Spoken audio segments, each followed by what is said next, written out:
Hello mga ka-Lashy Room, for today's video nga ipapakita ko sa inyo kung paano ako maglagay ng eyelash extension and then classic ang ilalagay natin sa ating kliyente. So ito ay sinimulan ko ng maglagay ng lashes. Ang ginagawa ko muna ay naglalagay ako sa isang size, lilipat ako sa isang size at ilipat ako sa isang size.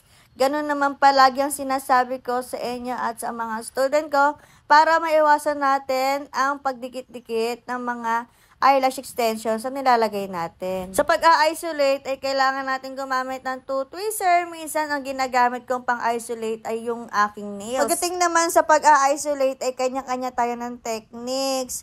As long na mailalagay natin ng maayos yung extension at hindi dikit sa balat at mas lalong hindi dikit-dikit. Yung tipong maglalagay ka ng extension and then tatlong natural lashes ang magkakadikit-dikit.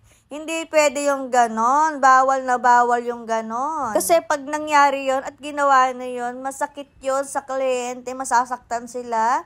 Kasi magsasabunutan silang dalawa. Kaya palaging tandaan kapag tayo ay maglalagay ng extension ay hindi dikit sa balat at hindi dikit-dikit. Mas lalong hindi pwede ang overglue. So ayun lang. Thank you for watching. Bye! Mwah!